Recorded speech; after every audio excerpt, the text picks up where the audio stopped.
Good evening my dear students, कैसे हैं आप लोग। आई होप सब अच्छे से होंगे। तो मैंने प्रीवियस 2 क्लासेस में आपको मैट्रिक्स का इंट्रोडक्शन दिया था फर्स्ट वीडियो में। उसके बाद हम लोगों ने मल्टीप्लिकेशन ऑफ मैट्रिसेस सीखा। तो प्रीवियस क्लास में मैंने आपको ज़्यादा क्वेश्चन नहीं करवाया था क्योंकि वीडियो का लेंथ काफ़ी बड़ा हो गया था, और इसलिए मैं आज आपको मल्टीप्लिकेशन और मैट्रिसेस पे कुछ और क्वेश्चंस करवाऊंगा। उसके बाद में अगर हम लोग के पास बचता है तो मैं आपको ट्रांसपोज ऑफ मैट्रिसेस भी पढ़ाऊंगा, वो भी काफ़ी इंटरेस्टिंग टॉपिक है। तो मैं ये होप करता हूँ कि आप अपने प्रीवियस वीडियो को देखने के बाद आपने कुछ क्वेश्चन खुद से भी प्रैक्टिस किया होगा मल्टीप्लिकेशन और मैट्रिसेस पे। अगर नहीं किया है तो ज़रूर करने की कोशिश करें। तो आज हम लोग कुछ क्वेश्चंस प्रैक्टिस करवाएंगे। अगर आपने प्रीवियस मेरे 2 वीडियोस को नहीं देखा है तो आप प्लीज़ उन दोनों वीडियोस को देख लें ताकि आपको ये क्लास अच्छे से समझ में आए।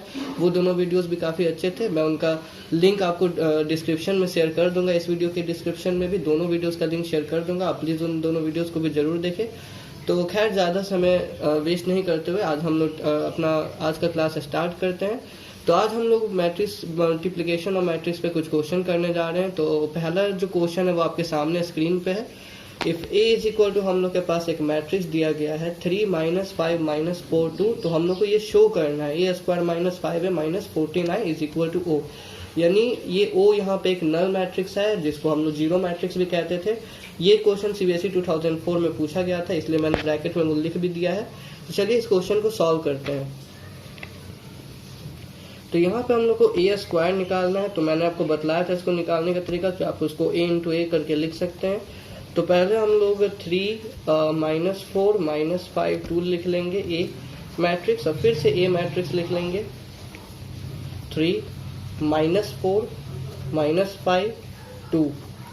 अब मल्टीप्लिकेशन मैंने आपको सिखाया है कि चूंकि यहाँ पे भी ऑर्डर 2 × 2 का है और यहाँ पे भी ऑर्डर 2 × 2 का है, इसमें नंबर ऑफ कॉलम्स इसमें नंबर ऑफ रोज इक्वल है, तभी 2 × 2 ऑर्डर का मैट्रिक्स, मतलब यहाँ पे जो हम लोग का रिजल्टेंट मैट्रिक्स होगा उसका भी ऑर्डर 2 × 2 ही होगा, क्योंकि ये बी से इक्वल वाला हटा देंगे तभी 2 × 2 ही ऑर्डर का मैट्रिक्स होगा। पहला एलिमेंट निकालने के लिए इसका फर्स्ट रो और इसका फर्स्ट कॉलम लेंगे। 3 3 × 9 प्लस -5 × -4 यानी 9 + 20। फिर इसका दूसरा एलिमेंट निकालने के लिए फर्स्ट रो इसका और इसका सेकंड कॉलम लेंगे। -15 -10 -25। फिर इसका सेकंड रो इसका फर्स्ट कॉलम लेंगे, क्योंकि यहाँ पे जो एलिमेंट है उसका पोजीशन होगा A21 सबस्क्रिप्ट में 21, तो इसका सेकंड रो इसका फर्स्ट कॉलम लेंगे। तो -12 -8 यानी -20, और ये जो एलिमेंट होगा इसका पोजीशन A22 यानी ये सेकंड रो सेकंड कॉलम है, तो इसका सेकंड रो इसका सेकंड कॉलम लेंगे। तो -4 × -5 20 + 4 24।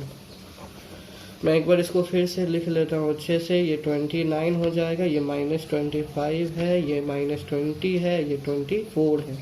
ये हम लोग के पास a² निकल चुका है। अब हम लोग 5a निकालते हैं, जैसा कि आप यहाँ पे देख सकते हैं क्वेश्चन में। तो मैं यहाँ पे 5a निकालूंगा। तो 5a यहाँ पे ऐसे निकलेगा कि a के जितने भी एलिमेंट्स है उसमें हम लोग सभी को 5 से मल्टीप्लाई कर देंगे। तो 5 × 3 = 15, ये -25 हो जाएगा, ये -20 हो जाएगा और ये 10 हो जाएगा। फिर 5a तो हमने निकाल लिया। 49 क्या है? तो आए मैं आपको बता देता हूँ कि वो आइडेंटिटी मैट्रिक्स और यूनिट मैट्रिक्स होता है, जिसको मैंने फर्स्ट वीडियो में डिस्कस किया था। अगर आप नहीं जानते हैं तो प्लीज़ उस वीडियो में जाके देख लीजिए। जिसमें क्या होता है कि सभी नॉन डायगोनल एलिमेंट 0 होता है और डायगोनल एलिमेंट 1 होता है। तो ये 14 × दिस हो जाएगा। तो हम लोग सभी एलिमेंट को 14 से मल्टीप्लाई करेंगे, तो ये 14 0 0 14 हो जाएगा। ये हो गया हम लोग के पास 49। अब मैं पीछे, हम लोग के पास LHS है a²। हम लोग के पास जो LHS दिया गया है वो है a² - 5a और -49। तो हम लोग यहाँ पे a² जो हम लोग का आया है उसको लिख लेते हैं। a² जो हम लोग के पास वैल्यू है वो है 29 - 25, 29 - 25, और फिर जो लिखा हुआ है वो है -20 24। तो -20 24 और -5a, यहाँ पे मैं 5a भी लिख लेता हूँ। -5a है 15 - 25, 15 यहाँ पे है -25। फिर उसके बाद है -20 10 -20 10। फिर है -49। तो 49 कितना दिया हुआ है? 49 है 14 0 0 14, 14 0 0 14। अब इसको सॉल्व करने का क्या तरीका है? तो पहले हम लोग क्या करेंगे कि इसको ऐसे ही रहने देते हैं 29 माइनस 25 माइनस 20 24। इस निगेटिव को अगर हम लोग इसके अंदर मतलब भेज देते हैं इस निगेटिव साइन को, तो यहाँ पे मैं प्लस लिख लेता हूँ। ये माइनस 15, ये 25 हो जाएगा, ये 20 हो जाएगा और ये माइनस 10 हो जाएगा। इस माइनस को भी अगर मैं अंदर भेज देता हूँ तो ये माइनस 14 0 0 माइनस 14 हो जाएगा। अब मैं तीनों को एक ही साथ ऐड कर देता हूँ। 29 माइनस 15 माइनस 14 यानी 29 माइनस 15 माइनस 14। फिर यहाँ पे हो जाएगा हम लोग का माइनस 25 प्लस 25 प्लस 0 और यहाँ पे हो जाएगा माइनस 20 प्लस 20 प्लस 0। फिर यहाँ पे हो जाएगा 24 प्लस माइनस 10 यानी 24 माइनस 10 मैंने यहाँ पे डायरेक्ट लिख दिया था, प्लस माइनस माइनस होता है। फिर प्लस माइनस 14 तो यहाँ पे माइनस 14। फिर आप देख सकते हैं यहाँ पे कि 5 4 9 1 1 2 29 minus 29 0 minus 25 plus 25 plus 0 0 minus 20 plus 20 0 24 minus 10 minus 14 यानी 24 माइनस 24 यानी 0, यानी एक नल मैट्रिक्स आ गया ओ, जो कि हम लोग का RHS था। तो ये क्वेश्चन हम लोग का सॉल्व हो चुका है। अब मैं आपको एक दूसरा क्वेश्चन करवाता हूँ। जो अब हम लोग एक नेक्स्ट क्वेश्चन डिस्कस करने जा रहे हैं। ये क्वेश्चन भी काफ़ी सिंपल है। यहाँ पे हम लोग के पास दिया गया है कि f of x is equal to एक फंक्शन दिया गया है x square minus 5x plus 7, ये x के टर्म्स में एक फंक्शन है, और एक मैट्रिक्स दिया गया है 3 1 माइनस 1 2। तो हम लोग को यहाँ पे f of a कैलकुलेट करना है। ठीक है, हम लोग को क्या कैलकुलेट करना है, f of a, यानी x के पोजीशन पे मैट्रिक्स a है। ये क्वेश्चन हम लोग का CBSE 2004 और 2007 दोनों में पूछा गया था। चलिए इस क्वेश्चन को बनाते हैं। तो f of a है, यानी x के जगह पे हम लोग a पुट कर देंगे। तो x के जगह पे a पुट कर देंगे तो ये a square minus 5a plus 7 हो जाएगा। अब आप खुद सोचिए यहाँ पे कि a स्क्वायर जो होगा वो एक मैट्रिक्स होगा, 5a भी जो होगा वो एक मैट्रिक्स होगा जिसका कुछ ऑर्डर होगा, वो किसी उसमें कुछ कॉलम्स होंगे कुछ रोज होंगे, लेकिन 7 यहाँ पे बस एक नंबर है। तो हम लोग मैट्रिक्स के साथ किसी नंबर को एक साथ सॉल्व नहीं कर सकते हैं। तो हम लोग 7 को भी एक मैट्रिक्स बनाने के लिए उसमें हम लोग यूनिट मैट्रिक्स आइडेंटिटी मैट्रिक्स से मल्टीप्लाई करेंगे। ये रूल है, जब भी अगर दो चीज मैट्रिक्स है तो तीसरा वाला भी मैट्रिक्स ही होना चाहिए। 7 बस एक नंबर है तो उसको हम लोग उसके साथ सॉल्व नहीं कर पाएंगे, इसलिए हम लोग उसमें आइडेंटिटी मैट्रिक्स से मल्टीप्लाई करते हैं। तो हम लोग के पास ये क्वेश्चन है। तब जैसे में हम लोगों ने प्रीवियस क्वेश्चन को सॉल्व किया था हम लोग वैसे ही सॉल्व करेंगे। a square is equal to a into a लिख के, तो ये हो जाएगा हम लोग के पास 3 1 माइनस 1। ऐसा क्वेश्चन मैं आपको अभी करवा चुका हूँ, इसलिए मैं थोड़ा जल्दी जल्दी कैलकुलेट करूंगा। 3 माइनस 1 1 2, तो यहाँ पे हो जाएगा 3 3 जा 9 minus 1 8। First row first column, first row second column, तो 3 प्लस 2 5। फिर सेकंड रो फर्स्ट कॉलम तो minus 3 minus 2 minus 5। Second row second column तो माइनस 1 प्लस 4 3। तो ये हम लोग के पास ए स्क्वायर आया। अब हम लोग ए स्क्वायर के बाद यहाँ पे डायरेक्ट मैं यहाँ पे लिख देता हूँ कि F of A is equal to हम लोग का जो दिया हुआ था वो क्या था, ए स्क्वायर यानी 8 5 minus 5 3 a square minus 5a minus 5a यानी 5 3 जा 15 और यहाँ पे 5 यहाँ पे माइनस 5 यहाँ पे 10 प्लस 7 आए, तो प्लस 7 आए हो जाएगा यहाँ पे 7 0 0 7। तो अब मैं इसको सॉल्व कर देता हूँ। तो यहाँ पे मैं इसको अब सॉल्व करने जा रहा हूँ। यहाँ पे ये हो जाएगा F of A is equal to, पहले जो मैट्रिक्स के आगे प्लस है हम उसको सॉल्व कर लेते हैं। तो 8 प्लस 7 15, 5 प्लस 0 5। मैं इस मैट्रिक्स और इस मैट्रिक्स को पहले सॉल्व कर रहा हूँ क्योंकि इन दोनों के आगे प्लस है। Minus 5 plus 0 minus 5, 3 plus 7 10। अब माइनस यहाँ पे है 15 5 माइनस 5 10। अब आप देख सकते हैं कि दोनों सेम मैट्रिक्स है। 15 minus 15 0, 5 minus 5 0, minus 5 minus minus 5 यानी माइनस 5 प्लस 5 वो भी 0 हो जाएगा, 10 माइनस 10 वो भी 0 हो जाएगा। तो ये एक नल मैट्रिक्स आ जाएगा, 0 0 0 0 यानी ये एक नल मैट्रिक्स हो जाएगा। तो इसको हम लोग ओ से डिनोट कर सकते हैं। तो F of A is equal to O हो जाएगा। तो बच्चों अब हम लोग एक नेक्स्ट क्वेश्चन डिस्कस करने जा रहे हैं जिसमें लिखा हुआ है कि हम लोग को एक मैट्रिक्स ए निकालना है सच दैट 2 -1 1 0 -3 4 इंटू कोई मैट्रिक्स ए है, और गिवन मैट्रिक्स भी दिया गया है जो कि उसका मतलब ए से जो इस मैट्रिक्स को अगर हम लोग मल्टीप्लाई करेंगे तो वो मैट्रिक्स आएगा। तो यहाँ पे हम लोग को मैट्रिक्स ए निकालना है। तो ये क्वेश्चन में ये हमें पहले ए का ऑर्डर पता होना चाहिए, क्योंकि हम लोग के पास ए का ऑर्डर भी पता नहीं है कि ए में कितने एलिमेंट्स हैं, वो सब भी हमें पता नहीं है। तो ऑर्डर पता करने के लिए एक तरीका है कि आप देख सकते हैं यहाँ पे कि ये जो मैट्रिक्स है इसमें 3 रो हैं और 2 कॉलम्स हैं, तो इसका ऑर्डर 3×2 हो जाएगा। और ये जो मैट्रिक्स हम लोग के पास इसमें 3 रो है 3 कॉलम है, तो इसका ऑर्डर 3×3 हो जाएगा।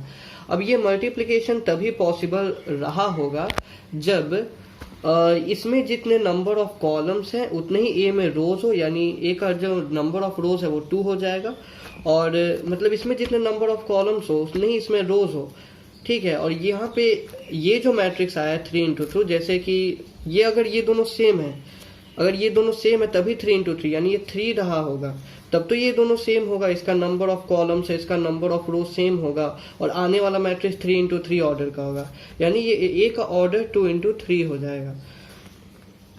तो हम लोग थोड़े समय के लिए मान लेते हैं कि ए कोई मैट्रिक्स है हम लोग के पास, लेट ए बी, इसमें 2 रो है 3 कॉलम्स हैं, तो A B C X Y Z मान लेते हैं थोड़े समय के लिए कि ए हम लोग के पास ये मैट्रिक्स है, इसमें 2 रो है और 3 कॉलम्स हैं, ठीक है। इसमें कितने हैं, 2 रो है और 3 कॉलम्स हैं। अब हम लोग इसको एक्चुअल में मल्टीप्लाई करेंगे, जैसा LHS हम लोग के पास दिया हुआ था 2 -1 1 0 -3 4, और इंटू ए मैट्रिक्स दिया हुआ था A B C X Y Z। तो इसको अगर हम लोग मल्टीप्लाई कर दे तो आने वाला जो मैट्रिक्स होगा उसका ऑर्डर 3×3 हो जाएगा, वो तो हम लोग जान ही रहे हैं। तो अब इसमें मल्टीप्लाई करने का तरीका है, फर्स्ट रो और फर्स्ट कॉलम लेंगे तो 2A - X हो जाएगा फर्स्ट एलिमेंट, फिर इसका फर्स्ट रो इसका सेकंड कॉलम लेंगे ये एलिमेंट निकालने के लिए, क्योंकि ये जो एलिमेंट है इसका पोजीशन होने वाला है फर्स्ट रो सेकंड कॉलम, तो इसका फर्स्ट रो इसका सेकंड कॉलम लेंगे तो 2B - Y, ठीक है। फिर यहाँ पे जो हम लोग एलिमेंट निकालने वाले हैं इसका पोजीशन निकालने के लिए, ये चूंकि फर्स्ट और थर्ड कॉलम में होगा तो इसका फर्स्ट और इसका थर्ड कॉलम लेंगे, तो 2×C यानी 2C प्लस -1×Z यानी -Z। फिर ये जो एलिमेंट है इसका position second row first column, तो सेकंड रो कॉलम लेंगे तो 1×A प्लस 0×X तो A। फिर यहाँ पे फर्स्ट रो इसका सेकंड कॉलम लेंगे तो 1×B प्लस 0×Y यानी B। फिर ये first row third column second row third column लेंगे 1×C प्लस 0×Z C। फिर यहाँ पे इसका third row first column -3A plus 4X।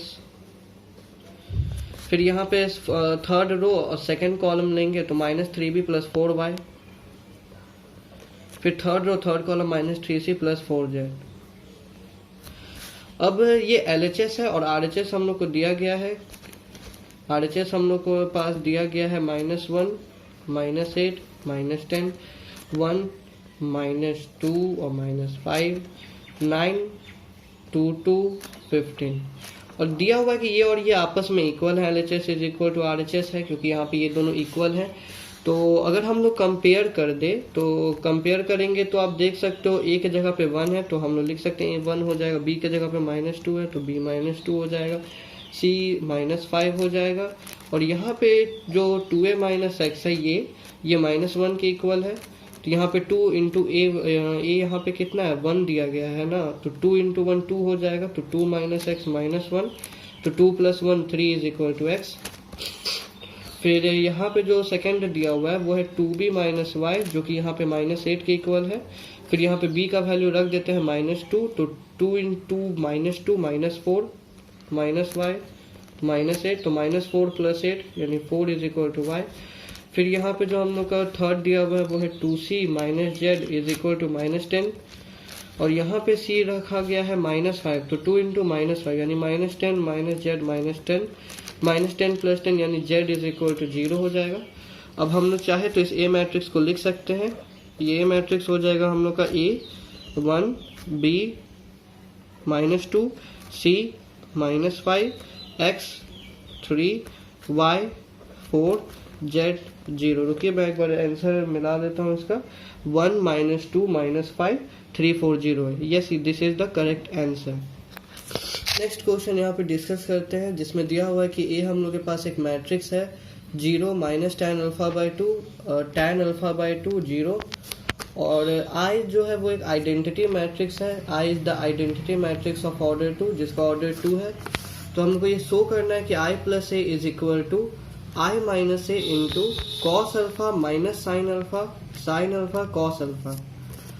तो यहाँ पे जो आई जो है वो एक आइडेंटिटी मैट्रिक्स ऑर्डर 2 का आइडेंटिटी मैट्रिक्स यानी 1 0 0 1, जिसमें सभी नॉन डायगोनल एलिमेंट 0 है, डायगोनल एलिमेंट 1 दिया गया है और इसका ऑर्डर 2 इंटू 2 ही होगा क्योंकि इसमें 2 रो 2 कॉलम्स हैं, तो इसका ऑर्डर 2 का आइडेंटिटी मैट्रिक्स ये हो गया। और यहाँ पे इस ए में जो ए मैट्रिक्स दिया गया उसमें अल्फा बाई 2 है, tan अल्फा बाई 2, लेकिन यहाँ पे जो RHS में है उसमें अल्फा है, cos alpha minus sine alpha. तो हम लोग एक रिलेशन पहले सीख लेते हैं जो अल्फा और अल्फा बाई 2 के बीच में होता है। जैसे cos अल्फा का फॉर्मूला होता है in terms of tan alpha by 2, जैसे cos alpha is equal to 1 minus tan square alpha by 2 upon 1 plus tan square alpha by 2। Similarly sine alpha का in terms of tan alpha by 2 भी एक formula होता है, sine alpha is equal to 2 tan alpha by 2 by 1 plus tan square alpha by 2।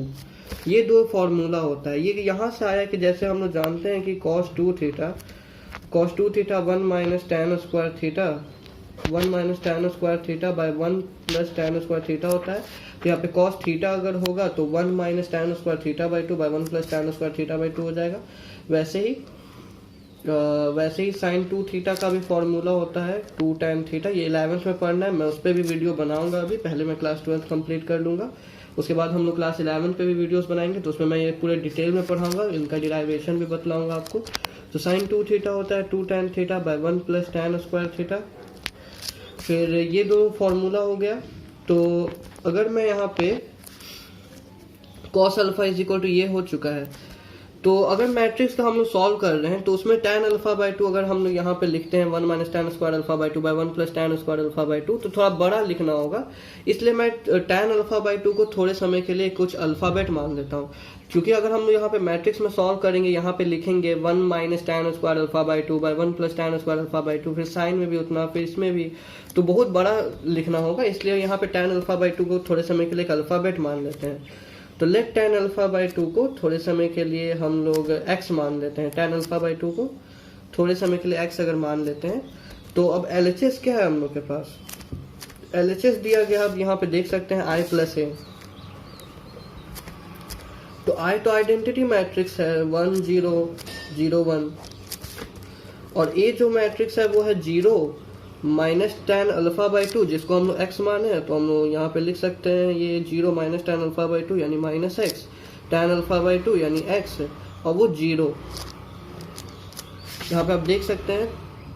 ठीक है, यहाँ पे आप देख सकते हैं 0 है, माइनस tan अल्फा बाई 2 है तो 0 minus x, tan alpha by 2 है तो x, और यहाँ पे 0 है तो 0। तो अब मैं इसको सॉल्व कर देता हूँ। तो LHS हम लोग का निकल जाएगा 1 plus 0 1, 0 plus minus x minus x, 0 plus x 1 plus 0 1। ये हम लोग का LHS हो गया। अब हम लोग यहाँ पे RHS अब इसका सॉल्व करेंगे। RHS आप यहाँ पे देख सकते हो दिया हुआ है i माइनस ए इंटू एक मैट्रिक्स है cos alpha minus sine alpha cos alpha. तो पहले हम लोग यहाँ पे i माइनस ए कैलकुलेट कर लेते हैं। i तो आइडेंटिटी मैट्रिक्स होता है 1 0 0 1 माइनस ए मैट्रिक्स हम लोग का दिया गया है। अब यहाँ पे देख सकते हैं ए मैट्रिक्स हम लोग का दिया गया है 0 minus tan alpha by 2 tan alpha by 2 0। तो यहाँ पे हम लोग ये मैट्रिक्स निकाल लेते हैं। ये tan अल्फा बाई 2 की जगह पे हम लोग को x लिखना था, तो अब यहाँ पे x लिख लीजिएगा, तो ये माइनस x हो जाएगा, ये x हो जाएगा। तो 1 minus 0 1, 0 minus minus x, 0 plus x, फिर 0 माइनस x माइनस x, फिर 1 माइनस 0 1। तो ये हम लोगों ने i माइनस ए तो निकाल दिया। अब देखिए, अगर मैं यहाँ पे ये जो हम लोग के पास जो मैट्रिक्स दिया गया है, इसको अगर मैं इन टर्म्स ऑफ x लिखना चाहूँ तो हम लोग लिख सकते हैं, क्योंकि ये मैट्रिक्स हम लोग का दिया हुआ है cos alpha minus sine alpha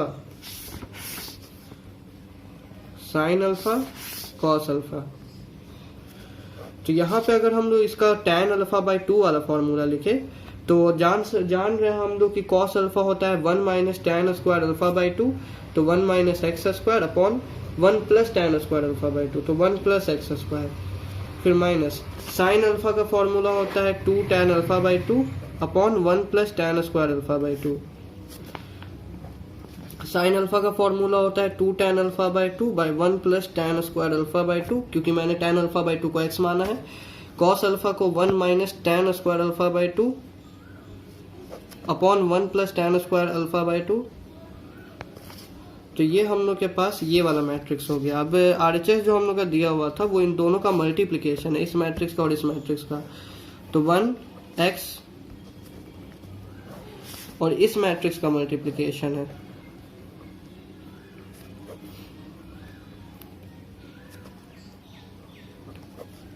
one plus x square 2x upon 1 plus x square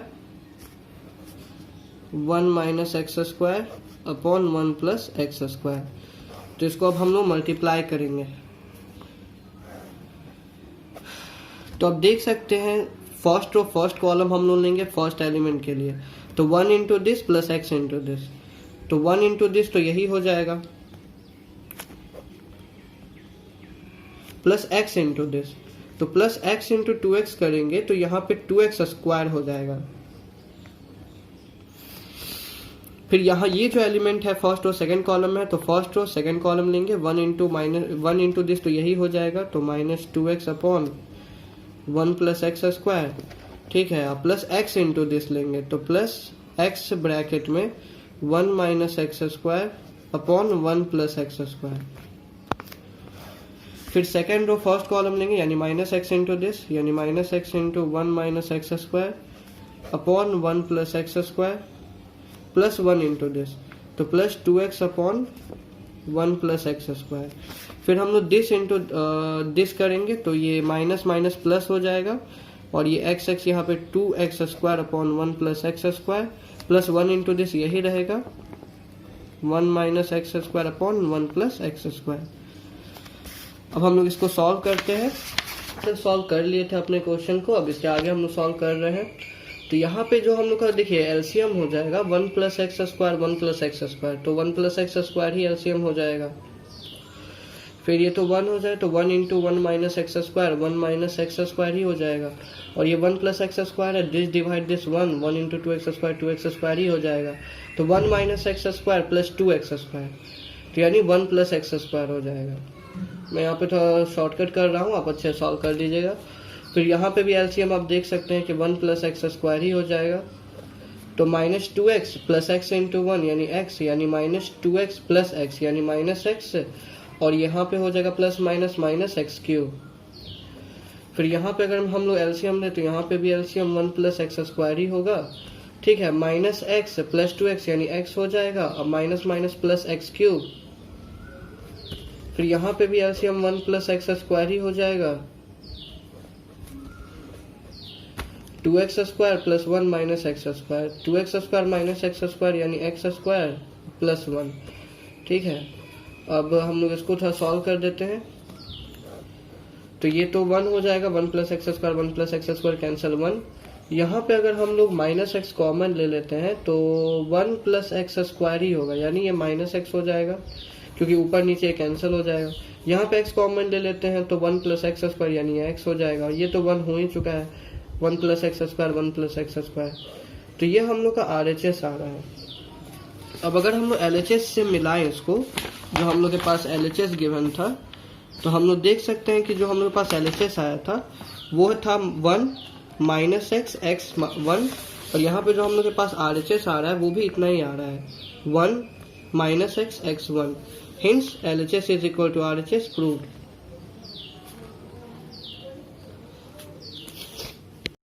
तो देखिए बच्चों, यहाँ पे हम लोग के पास एक और क्वेश्चन है। वहाँ वो ये दिया हुआ है कि इफ ए जो हम लोग का मैट्रिक्स है वो एक कॉस थीटा मैट्रिक्स है, जिसमें कॉस थीटा है sine theta minus sine theta cos theta. तो हम लोग को प्रूव करना है कि a to the power n जो होगा वो cos n theta sine n theta minus sine n theta cos n theta हो जाएगा, जहाँ पे n हम लोग का एक नेचुरल नंबर है, नेचुरल नंबर से बिलोंग करता है। तो इस क्वेश्चन को हम लोग प्रूव करेंगे प्रिंसिपल ऑफ मैथमेटिकल इंडक्शन का यूज करके। ये principle of mathematical induction PMI class 11th का टॉपिक है। क्लास 11th में इसको पढ़ना होता है, इसमें कुछ कॉन्सेप्ट होते हैं। तो जब मैं क्लास 11th के वीडियोस बनाना स्टार्ट करूंगा तो उसमें मैं आपको principle of mathematical induction detail में पढ़ाऊंगा। खैर अभी जिन बच्चों को प्रिंसिपल ऑफ मैथमेटिकल इंडक्शन आती है वो इस क्वेश्चन को देख ले, समझ ले, और जिन बच्चों को नहीं आती है उसको कोई बात नहीं, जनरली इस तरह के क्वेश्चन पूछे जाते हैं बोर्ड में, लेकिन आप टेंशन नहीं लीजिए। जब मैं क्लास 11th में प्रिंसिपल ऑफ मैथमेटिकल इंडक्शन मतलब पढ़ाऊंगा तो उसमें मैं इस क्वेश्चन को एक बार फिर से डिस्कस कर दूंगा, या फिर आप वो जब वो लेक्चर आप देखेंगे प्रिंसिपल ऑफ मैथमेटिकल इंडक्शन तो उसके बाद वापस इस क्वेश्चन को एक बार प्रैक्टिस करिएगा। ये क्वेश्चन हम लोग का 3 ईयर सीबीएसई 2004, 2005 एंड 2006 में पूछा गया है। तो चलिए इस क्वेश्चन को बनाते हैं। तो यहाँ पे ए जो सॉल्यूशन है, यहाँ पे ए एक मैट्रिक्स दिया गया है cos theta sin theta minus sin theta cos theta. तो प्रिंसिपल ऑफ मैथमेटिकल इंडक्शन में सबसे पहले ये देखा जाता है कि जो रिजल्ट है वो n=1 के लिए ट्रू है कि नहीं। तो सबसे पहले हम लोग A N for when n=1 को कंसिडर करेंगे। तो जब हम लोग n की जगह पे 1 रखेंगे तो ये a⁻1 हो जाएगा is equal to cos 1 into theta cos theta sin 1 into theta sin theta minus sin 1 into theta minus sin theta cos 1 into theta cos theta.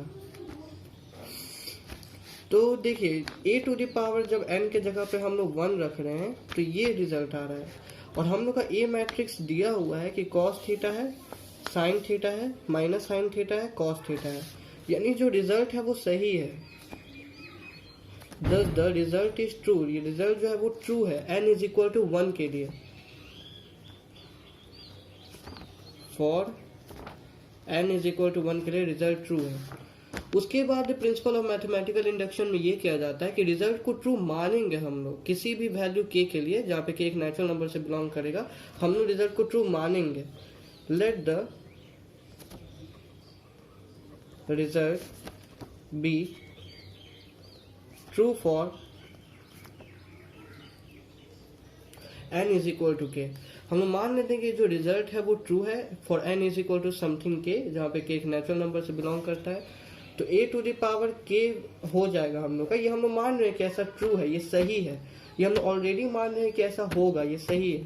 तो a⁻k cos, और मैं यहाँ पे a⁻n भी बगल में लिख देता हूँ। a⁻n यहाँ पे दिया हुआ है cos n theta sin n theta minus sin n theta और cos n थीटा। तो a⁻k, तो n के जगह पे k आ जाएगा, तो cos k theta sin k theta minus sin k theta cos k theta. तो प्रिंसिपल ऑफ मैथमेटिकल इंडक्शन में माना जाता है कि रिजल्ट जो होगा वो ट्रू होगा for some value of n=k। तो हम लोग ये मान रहे हैं कि ऐसा ये होगा। तो प्रिंसिपल ऑफ मैथमेटिकल इंडक्शन में ये कॉन्सेप्ट कहता है कि जब रिजल्ट हम लोग मान लेते हैं कि n=k के लिए ट्रू है, तो हम लोग को फिर वो ये प्रूव करना होता है कि जो हम लोग का गिवन रिजल्ट है वो n=k+1 के लिए भी ट्रू होगा, यानी एक ज्यादा के लिए भी ट्रू होगा। यानी हम लोग को अब ये प्रूव करना है कि जो रिजल्ट है वो n=k+1 के लिए भी ट्रू होगा। तो अगर हम लोग n=k+1 कंसिडर करते हैं, let us consider when n=k+1।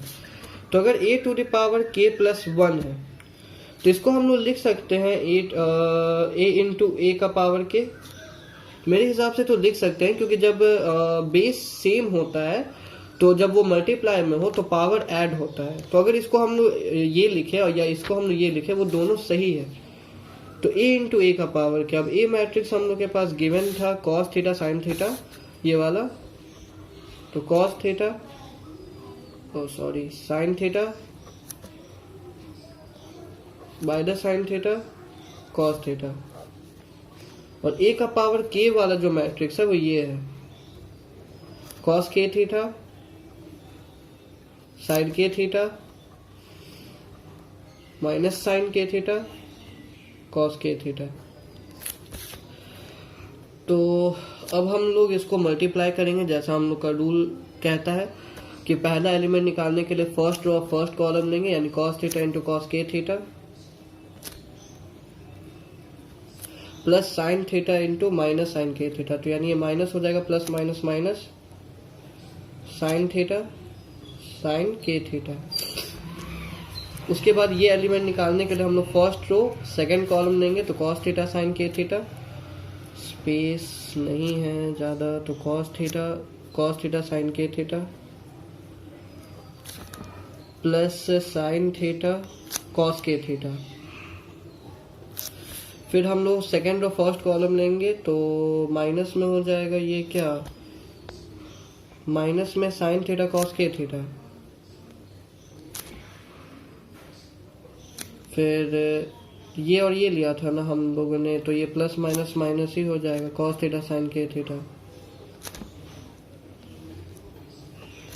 फिर ये और ये लेंगे तो minus sine theta sine k theta plus cos theta into cos k theta. यहाँ पे ब्रैकेट दे देना, जगह नहीं मैं इसलिए नहीं दे रहा हूँ। फिर यहाँ पे आप देख सकते हैं कि ये क्लास 11th में ये सब हम लोग को फॉर्मूला पढ़ना होता है ट्रिग्नोमेट्री में, वो मैं आपको डिटेल में पढ़ाऊंगा जब मैं क्लास 11th के वीडियो बनाऊंगा तो ट्रिग्नोमेट्री पर, कि cos A cos B minus sign A sine B.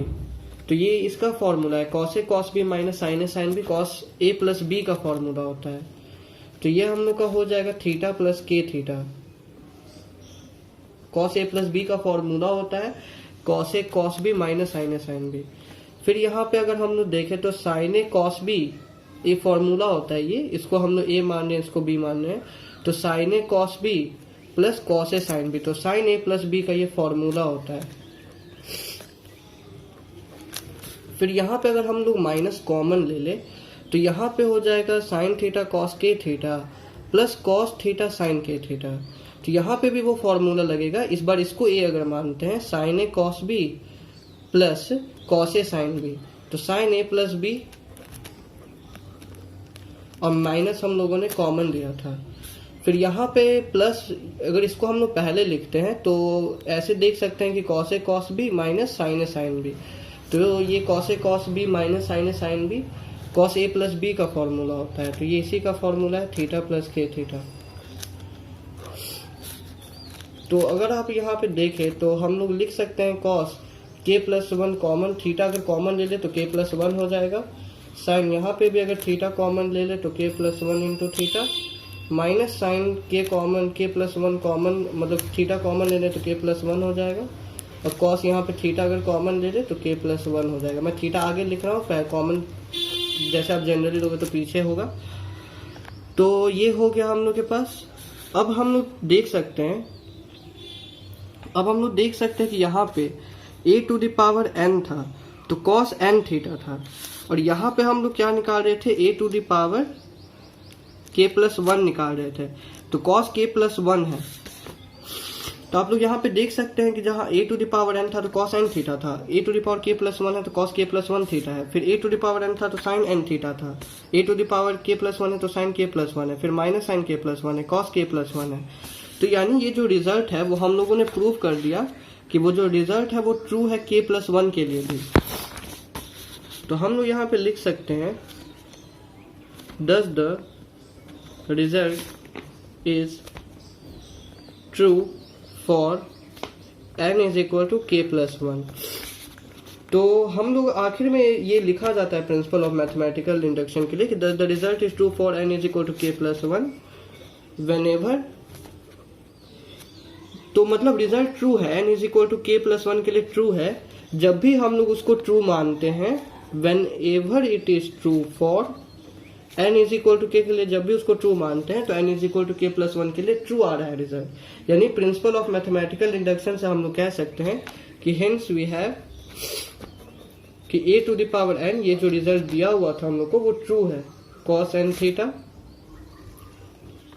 sin n theta minus sin n theta, तो cos n थीटा ठीक है, तो ये cos n थीटा के लिए भी रिजल्ट हो, मतलब ये ट्रू हो गया। तो हम लोग कह सकते हैं कि ये रिजल्ट हम लोग का हिंस प्रूव हो गया for all values of n belongs to n। तो अगर आपको इस प्रॉब्लम में थोड़ी डिफिकल्टी आई होगी, अगर आपके प्रिंसिपल ऑफ मैथमेटिकल इंडक्शन के कॉन्सेप्ट नहीं क्लियर है, वैसे ये प्रॉब्लम काफ़ी सिंपल है, इसको नोट कर लीजिए। तो यहाँ पे हम लोग अब एक और क्वेश्चन डिस्कस करने जा रहे हैं। उसमें हम लोग के पास 3 मैट्रिक्स दिया गया है। एक मैट्रिक्स है जिसमें फर्स्ट रो और 3 कॉलम्स हैं x 4 1, और एक मैट्रिक्स है जिसमें 3 रो है और 3 कॉलम्स है 3 into 3, और एक मैट्रिक्स है जिसमें 3 रो और 1 कॉलम है यानी 3 into 1। इस तीनों मैट्रिक्स का जो मल्टीप्लिकेशन है वो एक नल मैट्रिक्स आता है, वो आता है। तो हम लोग को फाइंड करना है कि x का क्या वैल्यू होगा। तो पहले हम लोग इसमें किसी भी 2 मैट्रिक्स को मल्टीप्लाई कर देते हैं, फिर जो रिजल्ट आएगा उसको हम लोग थर्ड मैट्रिक्स से मल्टीप्लाई करेंगे। तो पहले चलिए मल्टीप्लाई करते हैं इस मैट्रिक्स को और इस मैट्रिक्स को। इसमें देख सकते हैं कि 3 रोज हैं और इसमें फर्स्ट रो 3 कॉलम्स है, तो इसमें जो जितने कॉलम्स है उतने इसमें रोज हैं। तो ये दोनों का मल्टीप्लिकेशन पॉसिबल है। आने वाला मैट्रिक्स का ऑर्डर 1 into 3 होगा। तो चलिए मल्टीप्लाई करते हैं। 1 into 3 होगा, यानी उसमें एक ही रो होगा, 3 कॉलम्स होगा। तो आने वाला मैट्रिक्स क्या होगा, इसका फर्स्ट रो फर्स्ट कॉलम लेंगे तो 2x + 4, फिर इसका फर्स्ट रो सेकंड कॉलम लेंगे तो x + 0 + 2x + 2, फिर इसका फर्स्ट रो थर्ड कॉलम लेंगे तो 2x + 8 - 4, 2x + 8 - 4 तो +4, और ये इधर जो हम लोग का मैट्रिक्स है वो x 4 - 1 है। फिर इस दोनों मैट्रिक्स को हम लोग आपस में मल्टीप्लाई करेंगे। इसका ऑर्डर है फर्स्ट रो है 1 रो है 3 कॉलम्स है, इसमें 3 रो है 1 कॉलम है, तो number of column number of रोज बराबर है। तो इस मैट्रिक्स का ऑर्डर 1 into 1 है, यानी इसमें एक ही एलिमेंट होगा। इस मैट्रिक्स जो रिजल्टेंट मैट्रिक्स है उसमें बस एक एलिमेंट होगा। तो इसमें फर्स्ट रो है, इसका फर्स्ट कॉलम, तो ये हो जाएगा 2x + 4 into x + 4 into x + 2 -1 into 2x + 4, और ये इक्वल है नल मैट्रिक्स के। तो यहाँ पे हो जाएगा 2x² + 4x + 4x + 2 4 8, अब -2x - 4 is equal to null matrix है, इसको 0 लिख देते हैं, वो मैट्रिक्स हो जाएगा। फिर यहाँ पे 2x² + 4x + 4x यानी 8x -2x + 6x + 8 - 4 + 4 is equal to 0, एक नल मैट्रिक्स हो जाएगा। फिर इसको सॉल्व कर, ये दोनों मैट्रिक्स इक्वल है यानी इसके एलिमेंट्स इक्वल होंगे। तो 2x² + 6x + 4 is equal to 0, 2 common ले लेते हैं तो x² + 3x + 2 is equal to 0, x² + 3x + 2 is equal to 0 हो गया। फिर तो यहाँ पे x² + 3x + 2 is equal to 0 है। इसको मिडिल टर्म स्प्लिटिंग प्रोसेस से सॉल्व करते हैं। x² + x + 2x हो जाएगा, +2 इज इक्वल टू 0। x यहाँ पे कॉमन ले लेंगे तो x + 1 + 2 यहाँ पे कॉमन ले लेंगे तो x + 1 is equal to 0, x + 2 x + 1 is equal to 0। तो x इज इक्वल टू -2 और x इज इक्वल टू -1। तो इसमें जो आंसर आ रहा है वो x इज इक्वल टू -2 और x इज इक्वल टू -1 आ रहा है। एक बार चेक कर लेते हैं। 29 में x इज इक्वल टू -2 और x इज इक्वल टू -1, हाँ यही करेक्ट आंसर है। तो आज हम लोगों ने मल्टीप्लिकेशन और मैट्रिसेस पे बहुत सारे क्वेश्चन डिस्कस कर लिए हैं। आज के लिए इतना क्वेश्चंस काफ़ी है। मैं होप करता हूं कि आपको मल्टीप्लिकेशन और मैट्रिसेस का टॉपिक क्लियर हो गया होगा, इस पर आप कोई डाउट नहीं बचा होगा। मैंने जितने भी तरह के क्वेश्चंस थे वो मैंने सभी प्रैक्टिस करवा दिए हैं, और जितने भी टफ क्वेश्चंस थे वो भी मैंने प्रैक्टिस करवा दिए हैं। अब सब एक ही तरह के क्वेश्चंस हैं। तो चूंकि इस वीडियो का लेंथ काफ़ी ज़्यादा हो चुका है, तो जो नेक्स्ट टॉपिक है transpose of matrices, skew symmetric matrices and symmetric matrices, उसके लिए मैं एक सेपरेट वीडियो बनाऊंगा, क्योंकि वो भी काफ़ी बड़ा टॉपिक हो जाएगा अगर मैं इस वीडियो में ऐड कर दूँ तो आज के लिए बस इतना ही। Bye students, stay home, stay safe. और अगर बच्चों, हाँ, अगर आपको यह वीडियो अच्छे से समझ में आया, इसमें मैंने जितने भी क्वेश्चंस करवाए अगर वो आपको अच्छे से क्लियर हो गए, अगर आपको यह वीडियो अच्छा लगा तो प्लीज़ हमारे वीडियो को ज़्यादा से ज़्यादा शेयर कीजिए अपने दोस्तों के साथ, और प्लीज़ हमारे वीडियो को लाइक कर दीजिएगा। अगर अच्छा लगा, काफ़ी समझ में आया तो प्लीज़ कमेंट भी करिएगा, इससे हमें काफ़ी मोटिवेशन मिलता है, आगे और वीडियोज़ बनाने में हमें काफ़ी हेल्प होती है। तो प्लीज़ हमारे वीडियो को शेयर कीजिएगा, कमेंट कीजिएगा, लाइक्स कीजिएगा, और हमारे चैनल को भी सब्सक्राइब कर दीजिएगा, बेल आइकन प्रेस कर दीजिएगा, जिससे आगे मैं जितने भी वीडियोस बनाऊंगा नेक्स्ट अलग अलग टॉपिक पे या इस टॉपिक पे, उसकी नोटिफिकेशन आपको पहले मिल जाए और आप हमारे वीडियोस को देख लें। बाय।